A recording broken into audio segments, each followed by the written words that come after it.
la Unidad Profesional Interdisciplinaria de Biotecnología y el Instituto Politécnico Nacional presentan. ¿Qué son las técnicas no lineales y cómo implementarlas en la medicina? Empecemos por describir. ¿Qué es un sistema? Un sistema se define como un conjunto de elementos que interactúan o que se relacionan entre sí y que trabajan en conjunto para lograr un objetivo. Existen muchos ejemplos de sistemas entre los cuales se encuentra el sistema óseo, sistema circulatorio, el sistema solar, una colmena de abejas entre otros muchos. Pero, ¿qué es un sistema complejo? Imagina que vas manejando en la Ciudad de México y es la hora pico. Eso significa que el tráfico aumenta debido al incremento de carros en las calles teniendo que interactuar con los conductores, sus estados de ánimos y las señales de tráfico. Todo ellos e incluyéndote forman parte de los elementos del sistema complejo. Ahora bien, cada conductor tiene un comportamiento individual, es decir, pretenden llegar a un lugar determinado, pero las acciones de cada uno influyen en las acciones de las otras personas. ¿Qué significa eso? Si uno de ellos o tú provocara un accidente perjudicarían el tránsito, haciendo que los conductores lleguen tarde a sus destinos e incluso algunos no lleguen a sus trabajos, escuelas, etc. Por lo tanto, los conductores se tienen que adaptar al entorno y resulta difícil predecir el comportamiento colectivo. Entonces, podemos decir que un sistema complejo es un conjunto de muchos elementos, que interactúan de forma no lineal, ya que son difíciles de entender y predecir. Actualmente no existe una definición unificada de lo que es un sistema complejo. ¿Qué se refiere el término no lineal? Si regresamos al ejemplo del tráfico, podemos decir que el desconcierto del comportamiento de los elementos conduce a resultados más grandes o pequeños de lo esperado dependiendo de su interacción. En este ejemplo, un choque detendría momentáneamente el tránsito mientras que otro evento como reparar un bache puede provocar un embotellamiento en horas pico, es decir, tratar de controlar y predecir lo que sucederá es imposible, ya que pequeños cambios en el sistema, en este caso el tráfico vehicular, puede producir efectos imprevistos y desproporcionados. Ahora que tienes mayor noción sobre un sistema complejo, te contaremos que estos se encuentran en muchas áreas de la ciencia incluyendo la física, la biología, la economía, la sociología, la ecología, etc. Existen muchos ejemplos sobre los sistemas complejos como son los terremotos, el comportamiento de las aves, el tráfico, entre otros. ¿Cómo estudian los científicos estos sistemas? Con técnicas no lineales, que son un conjunto de métodos que se utilizan para estudiar principalmente sistemas que muestran comportamientos no lineales. Algunas técnicas son análisis de series temporales, teoría del caos, modelado no lineal, dinámica de sistemas, redes complejas, análisis multifractal, entre otros. Por lo general, los sistemas complejos presentan propiedades fractales. ¿Qué es un fractal? Los fractales de latín fractus, irregular, son objetos que presentan la misma estructura al variar indefinidamente la escala de observación. Esta característica de los fractales se llama autosimilitud. Además de tener dimensión fractal, es decir, su dimensión ya no es entera como en el caso de la geometría euclidiana, sino es un número fraccionario. Un ejemplo de fractal y autosimilitud lo encontramos en las galaxias, las nubes, las neuronas, las montañas, etc. Su descubrimiento se debe al matemático Mandelbrot, quien les dio su nombre y a quien se le considera como el padre de los fractales. Aparte de encontrarlos en la naturaleza, estos objetos también pueden ser generados matemáticamente por algoritmos. Ejemplos de ellos son el conjunto de Cantor, curva de Koch. Estos fractales fueron desarrollados mucho antes de que Mandelbrot les diera su nombre, e incluso eran conocidos como monstruos matemáticos para esa época, pero sus descubrimientos no causaron gran sensación ni se conocían sus propiedades fractales. Los fractales se clasifican en dos clases, monofractal y multifractal. ¿Qué es eso de monofractal y multifractal? Los monofractales se caracterizan por tener una sola dimensión fractal, como es el caso de fractal de Mandelbrot. Eso significa que los monstruos matemáticos son monofractales, porque al cambiarles indefinidamente su escala siempre presentan la misma dimensión fractal. Por ejemplo, la curva de Koch es 1.26 y conjunto de Cantor es de 0.63.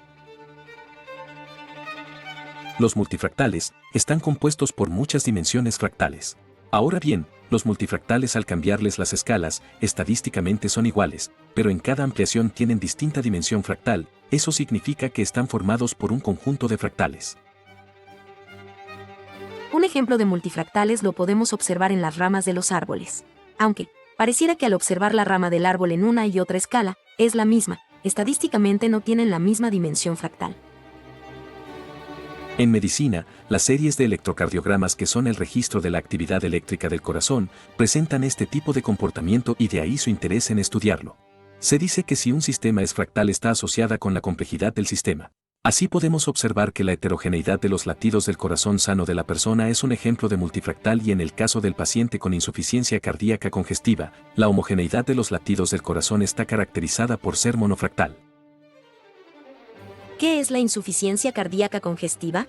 Es una enfermedad que debilita al músculo cardíaco, provocando que el corazón no pueda bombear suficiente sangre a los órganos de nuestro cuerpo para realizar sus actividades.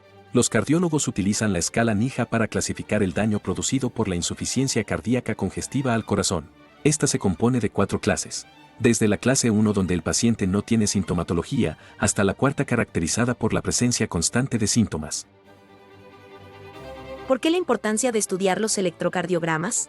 Ellos muestran gran variabilidad en su comportamiento dependiendo de la persona, su edad, estado de salud, sexo, si hacen ejercicio o son sedentarios, es decir, cada registro de electrocardiograma es único y proporciona información a los médicos y cardiólogos acerca del estado de salud de las personas.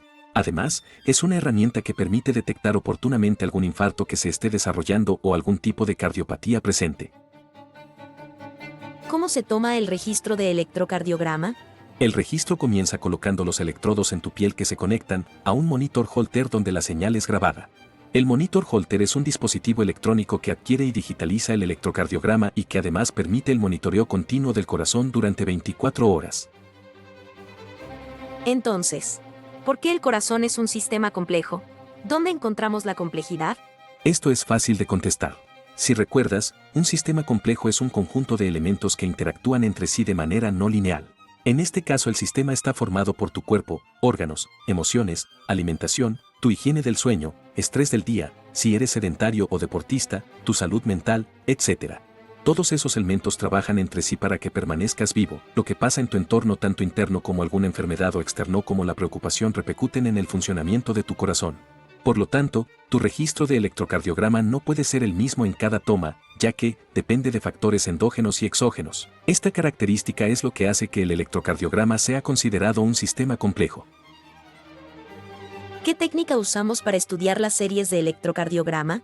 Nuestro equipo de trabajo usa distintos métodos de la teoría no lineal, como son exponente de Horst, dimensión fractal de Higuchi, análisis de fluctuaciones sin tendencia, análisis multifractal o el método DFA multifractal, entre otros.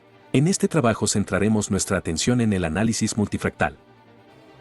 La metodología que usamos para generar los espectros multifractales es la del algoritmo desarrollado por Chabra y Jensen. Ellos desarrollaron un método para el cálculo directo del espectro multifractal. ¿Qué se obtiene con este algoritmo? Los espectros multifractales son curvas como la que se muestra. En algunos casos esta curva se parece mucho a una parábola invertida y permite conocer la complejidad de la serie. En realidad, los científicos se centran en estudiar las series de interlatido cardíaco que se obtienen de la grabación de electrocardiograma. ¿Qué son las series de interlatido cardíaco? ¿Por qué resultan ser tan importantes? Las series de interlatido cardíaco, también llamadas tacogramas, están formados por los picos RR de un electrocardiograma, que son los picos más altos en el complejo QRS. El trazo que se muestra es el de una persona sana y corresponde a un latido de tu corazón. Entonces decimos que la señal RR representa la variabilidad de la frecuencia cardíaca y que corresponde al tiempo entre dos puntos RR provenientes de dos latidos sucesivos, o más bien dicho, a la actividad completa donde el corazón se contrae y relaja. Debido a que la grabación de la serie RR es por un tiempo, se le llama serie de tiempo, ya que es un registro de datos numéricos. Después de esta breve interrupción, continuemos hablando de los espectros multifractales. A partir de ellos es posible conocer la complejidad del sistema. Te preguntarás, ¿cómo se hace eso? Cuando obtenemos el espectro multifractal se miden unos parámetros que nos permiten extraer información de la serie RR. Ellos son los parámetros ancho, simetría y curvatura. El ancho está relacionado con la complejidad. Si el espectro es ancho es complejo, si es estrecho pierde su complejidad. El parámetro de simetría, R, cuantifica el sesgo preferencial del espectro multifractal. Si R es mayor a 1, el espectro se sesga a la derecha. Para R menor a 1, el espectro se sesga a la izquierda, y si R es igual a 1, el espectro es simétrico. ¿Qué es la curvatura? Supongamos que vas viajando en carretera y te encuentras una curva. Dependiendo, si esta es ancha tendrá una curvatura menos pronunciada, te verás en la necesidad de reducir un poco la velocidad para no sufrir un accidente. Pero, ¿Qué pasa si esta es muy estrecha? En este caso tendrás una curvatura más pronunciada, por lo que la reducción de tu velocidad en este caso tendrá que ser más significativa que la anterior y tendrías que poner mayor atención para evitar que pierdas el control del vehículo. En matemáticas, el radio de curvatura es el radio de la circunferencia que se dibuja imaginariamente en un punto tangente a la curva. Esto significa que cuando el radio de la circunferencia es grande, la curvatura es más amplia. Cuando el radio de la circunferencia es pequeño, la curva es más pronunciada. Ahora sí, apliquemos estos conceptos a nuestra investigación. Nuestro equipo de trabajo estudia con análisis multifractal series de interlatido cardíaco obtenidos de electrocardiogramas al realizar una actividad física. En la imagen te mostramos una serie de electrocardiograma, los puntos rojos marcados representan los puntos RR. Usando softwares desarrollados por nuestro equipo de trabajo, generamos la serie de interlatido cardíaco mostrada. Observamos cómo en esta serie podemos distinguir cada una de las etapas de prueba realizada. En este caso se trata de un chico de 21 años. Notamos dos actividades físicas con descanso intercalados de 30 minutos cada uno, el primero a una velocidad de 3.5 millas por hora y la segunda de 4 millas por hora. Para generar los espectros multifractales, extraemos subconjuntos de datos de orden 2 a la n, requisito del algoritmo de Chabra-Jensen. En la gráfica, mostramos los espectros multifractales del primer reposo y de cada una de las pruebas.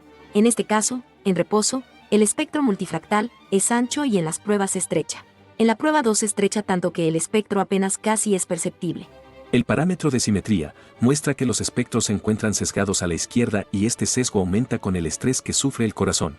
Por último, calculamos la curvatura. En la figura mostramos la circunferencia alrededor del máximo del espectro. La curvatura se calcula como el inverso del radio de la circunferencia tangente a la curva. Como era de esperarse, el valor de curvatura para el reposo es menor, mientras que este valor crece al hacer la primera prueba, lo que significa que el corazón está sufriendo un estrés y en la última prueba este valor incrementa, ya que el corazón sufre un estrés aún mayor. Recordemos que al realizar una actividad física, el corazón es forzado a llevar a todo el cuerpo los suministros de oxígeno y nutrientes. Si elevamos la velocidad, este estrés aumenta. Por lo mismo, el comportamiento de las gráficas. Ahora entiendes. ¿Por qué la importancia de estudiarlos? Este tipo de técnicas caracterizan las series de interlatido cardíaco que se obtienen de los electrocardiogramas y nos proporcionan información, de ahí su importancia estudiarlas. Si a ti te gustaría conocer la condición de tu corazón, nosotros te ayudamos. La Unidad Profesional Interdisciplinaria de Biotecnología del Instituto Politécnico Nacional cuentan con la infraestructura necesaria para la toma de electrocardiogramas. Nuestro protocolo incluye etapa de reposo y actividad física, independientemente de su estado de salud y condición física. El objetivo es grabar una parte en reposo y otra durante la actividad física, porque muchas enfermedades cardiovasculares solo se detectan cuando el corazón está sometido a estrés. Anímate y ven. Te invitamos a que vengas a la Academia de Matemáticas Fundamentales de UPIBI y elijas el protocolo que más se adapte a tus necesidades de salud. Te esperamos.